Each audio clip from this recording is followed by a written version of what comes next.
Hello, I want to clarify some things I said about Buddhism in my last video when I was giving away my neighbor's stuff. Um, I didn't say much about it, but I did mention that I had a very strong spiritual experience, and so I stopped going to the Buddhist communities I had been going to for around a decade in the Bay Area. And that is true, but I don't want that to come off as rejecting of um, what is a useful tool ultimately for some amount of time for a lot of people, and which was including myself. Um, and I want to clarify also some specifics about why that was.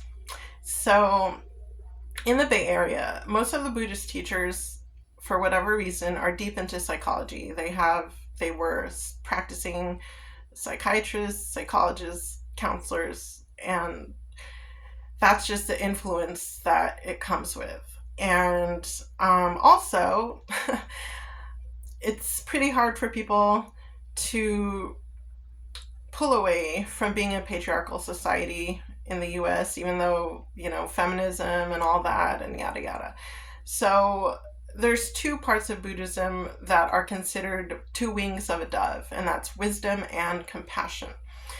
And what I found at the time I was in these circles was that wisdom was the primary thing that was expounded upon, and compassion, or what was called metta, loving kindness, it was kind of secondary. So, and you could say that they did say that wisdom is traditionally considered a masculine thing and compassion a feminine thing.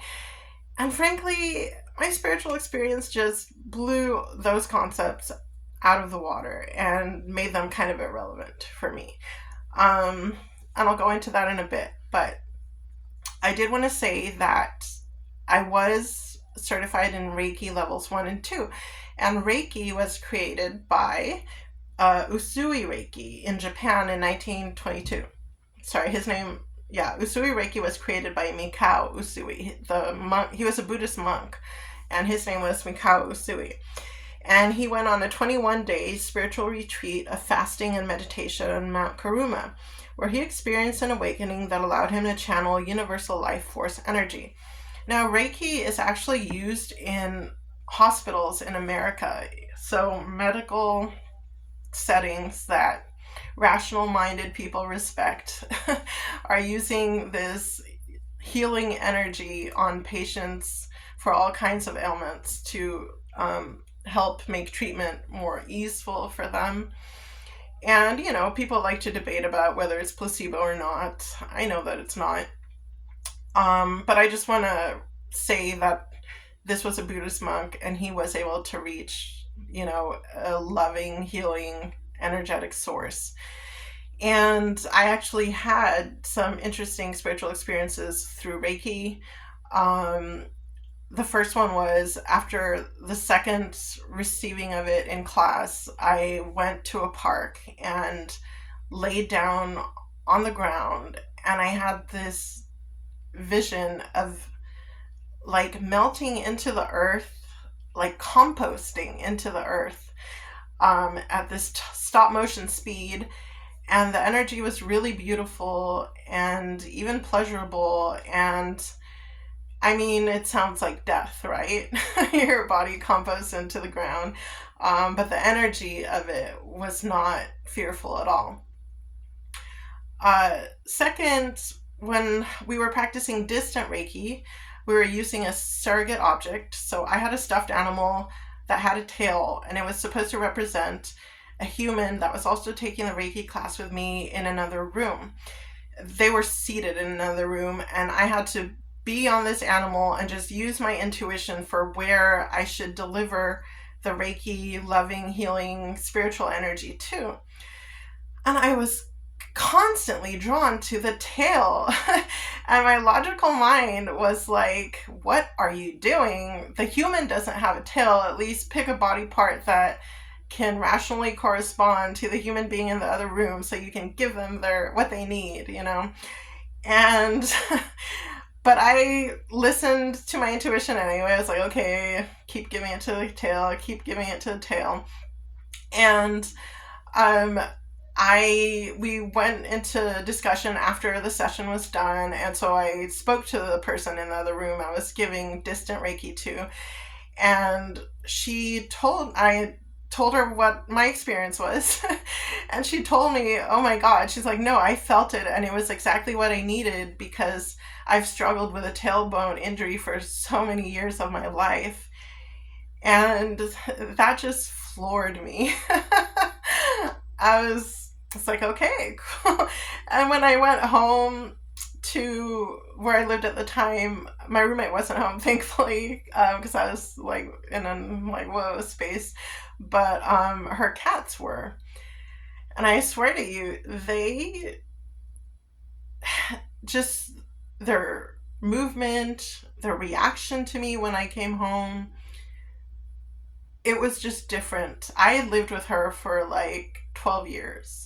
I had been living with her for several years at that point, and they just never responded to me the way they did when I was manipulating Reiki. I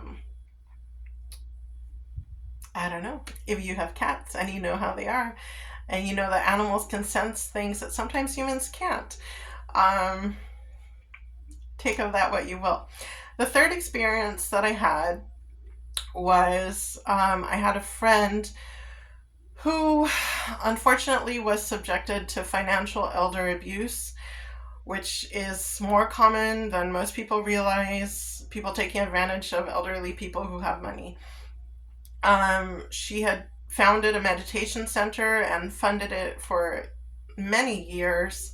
It was her pride and joy. It was, that coupled with somatic experiencing therapy, which I might get into another time, but not right now, really healed her from ongoing childhood trauma that she had experienced during the Great Depression.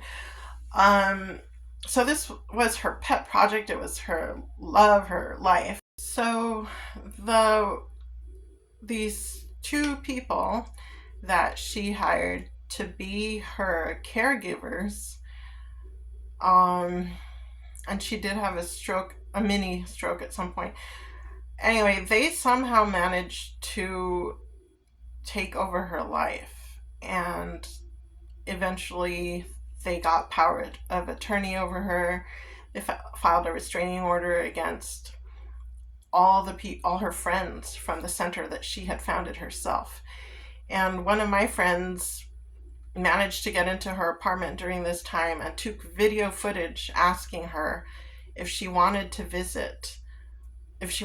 visit her. She's like, do you want Charisma to see you? She goes, yes. Do you want so-and-so to see you? And it still didn't work legally for us to be able to visit her. I didn't want to break into anything, so I didn't physically visit her. But I decided, since I could, I would send her distant Reiki. And I was at my apartment, and I did the process that I was taught. I sent it to her, and I kept reminding her at the end. I said, go with God, please choose God. And I let it go. I went to the kitchen to sit down and have my dinner, and in the middle of my meal, I felt like I spent time with her one-on-one for years, and it felt like her presence, her energy, her self was there right next to me. It's giving me chills right now to talk about. But so I looked at her, and the vision I saw, and she was a playful woman. She was in her 80s at that point. She just went like, ooh, thank you, that felt good. And then she smiled, and then she turned and walked into what looked like, just a great beyond place to me. And I found out in real life that a few hours after that, she physically passed away. So I do feel like she was saying her goodbyes and went with peace. Um, and the spiritual experience that I had, going back to the masculine and feminine thing, for me, and it's not for everybody, but when I had it, I was watching an NDE of someone who saw Jesus and described seeing beauty that looked like nature, like flowers and bright colors and all that. But it was more incredibly beautiful than anything we could imagine on earth. And that you could actually merge with it. You became a part of it when you touched it. And I can't even explain to you. It was a 2-hour experience, so I'm not going to go into everything here. But suffice it to say that it just whoosh. It struck me as true. I went outside my apartment. I started walking around the neighborhood to test this thing out, and I just felt the presence of God, and I started crying with remorse for ever doubting God's existence. And my energy and body felt incredible. And the closest language that we have to it is love, but definitely with a capital L, not romantic, not friendship, not familial. I don't know if agape love even qualifies. It's just the most amazing, compassionate, holding, loving energy, and loving everyone, like regardless of status, regardless of how they look on the street, smoking or whatever, like everyone with that same intense love. And so I would say God is very balanced, definitely intelligent, but very balanced in that masculine and feminine wisdom and compassion. So, yeah, I don't believe in God and goddess even, and which I know might offend people in India, but and I can see how while we are still piecing things together, it's very helpful. Our minds do compartmentalize, and we probably do need to see those aspects of ourself and of godliness in separate containers.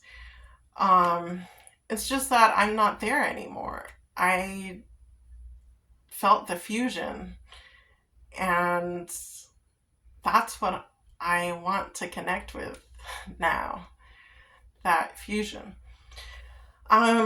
So in my research recently, I came across something interesting.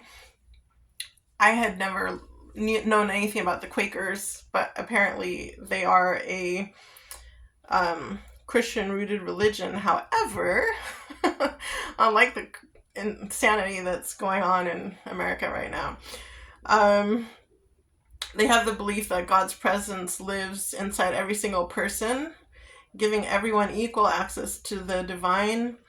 They have no priests or rituals. They do not use formal creeds, programmed pastors, or outward sacraments like baptism. They're about peace and nonviolence, a strong historic commitment to pacifism, and refusing to take part in wars. And they believe in equality and justice, so a long tradition of working for human rights, including the abolition of slavery and women's rights. They worship at silent meetings where friends, I like that, they call each other friends, sit in total silence. So they practice, it's like Buddhism. You're in silence together in community, and I love that. So who knows? I might. I don't know. I just felt something there. But anyway, I might go to one of their meetings. It's hard for me. They meet in downtown San Francisco on Sundays, but I often work weekends.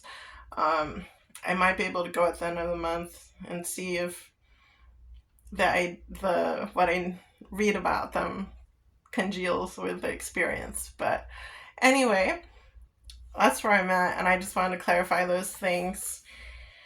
Um, and I do wish everyone an amazing spiritual journey wherever they're at. And one thing that I experienced for certain was that God is love and not a judger. So don't live in fear of that. Live in love and compassion as much as you can. We're all human. So am I. Trust me. um, I have no delusions about my, you know, yeah, we're all made of God, but we are not God. That's all. Take care. Bye.